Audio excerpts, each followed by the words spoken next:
Join us now to talk about this case and all that surrounds it, the former Chief of Staff to Governor Rick Perry, Dierdre Delisi, who is joining us by phone, also checking in to talk about this, and joining us via Skype, John Griffing, an investigative journalist and a contributor to National Review, an American thinker. We thank you both for joining us today. And Deirdre, let's begin with you. What was the relationship, politically speaking, and I guess in terms of civility, between the Travis County DA, Rosemary Limburg, who we've seen the infamous video when she was being booked back in 2013 on drunk driving charges, and Governor Perry? Was there a history, if you will, before Ms. Limburg was arrested and we saw the infamous scenes that are up on the screen right now?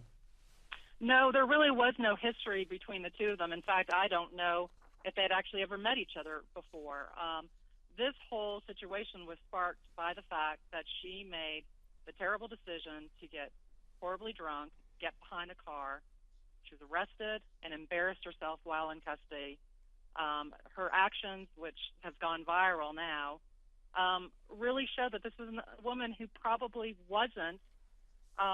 shouldn't be entrusted with being the head of the state's public integrity unit. There were serious concerns about her behavior, not only from Governor Perry, but elected officials all across the state after her arrest for drunk driving came to light. So now there's an indictment of Governor Perry. John, let me turn to you. There's been a lot of speculation, and I know Deirdre, as the former Chief of Staff to the governor, would say she loves all of Texas. But hey, we take a look at Travis County and Austin and the political cauldron and its embrace of left-wing causes. Is this thing politically motivated, John? Well, first of all, thanks so much for having me on the program. Let me just say that, yes, this is most definitely politically motivated, but beyond that, there is a deep-seated corruption and gangrenous and malignant problem in the Travis DA, and it's frankly something that you can trace back to the Tom DeLay proceedings. This is not the first time we've seen the Travis County DA's office get embroiled in some sort of character assassination attempt or politically motivated and agenda-driven effort. That being said, why would the state of Texas give over $7 million for what really is a joke, an anti-corruption unit, to a county DA's office that is nothing but corrupt? That's my question. Well, questions remain, and statements have been put out not only by Governor Perry, but by others around the country. Deirdre, I know as a former Chief of Staff to the governor, a lot of times you have to get your argument out in front of people, and it helps to have allies. For example, from across the country, beginning with the junior senator from Texas, Ted Cruz, he says the indictment is, quote, extremely questionable. Former Florida Governor Jeb Bush, the indictment seems politically motivated and ridiculous. Current Louisiana Governor Bobby Jindal, the lawsuit is a blatant misuse of the judicial system by liberal activists who couldn't defeat him, Governor Perry, at the polls. But even Democrats are weighing in. Strategist David Axelrod, the Perry indictment seems pretty sketchy. Democratic pollster and analyst Doug Schoen, quote, it looked to me like what Perry was doing was right, reasonable and responsible. It's very depressing, sad, and just plain wrong. And of course, our own Alan Dershowitz joined us earlier here, and he called the indictment outrageous. And now the media tweets from media organizations not typically friendly to Governor Perry, from the LA Times. So Rick Perry got indicted for threatening to veto part of the budget. Isn't that what governors do all the time? From the Washington Post columnist Greg Sargent, don't understand Rick Perry indictment. Is there any clear legal limit on his veto power that was violated here?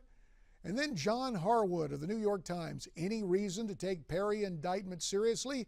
Not seeing it. So Deirdre, we've seen this video time and again, and I guess just to get the essence of it, we used it as what we call in the business as VO.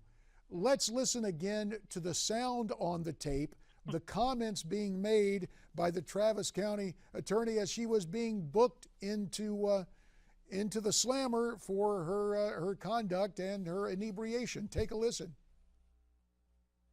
Get these cuffs off my arms. Okay, as long as you're making threats, though, they're not gonna come I'm not off. making any threats. You just threatened that they were I gonna didn't be in threaten jail. anybody. Do you know what you're doing? Call Greg. I don't care if you feel me. Okay. Call Greg. What is wrong with you people? Get the cuffs off of me now. Are we done for a moment? Get them off. Just so you get soap, take a shower. Just get them off. Call Greg. Did you call Greg? I'm not drunk. I wasn't drunk. I wasn't any. Okay, but you've been arrested for DWI. That's y'all's problem. not mine. Well, it seems to me that it's the county attorney's problem, but the indictment intended to create problems for Rick Perry. Deirdre, politically, in the final analysis, could this have a positive effect on his potential run for president in 2016? Well, you know, let me start off by saying no one ever wants to be indicted, but I think what this miscarriage of justice has shown is that for 14 years, Governor Perry has stood up to the liberal interests of Texas. He has stood up to the Democratic power brokers, and he has done the right thing for the state. And as a result, the state is reaping tremendous rewards in terms of job creation and economic development. They haven't been able to beat him at the ballot box. He has served a historic 14 years. This is the only way that they're trying to bring him down.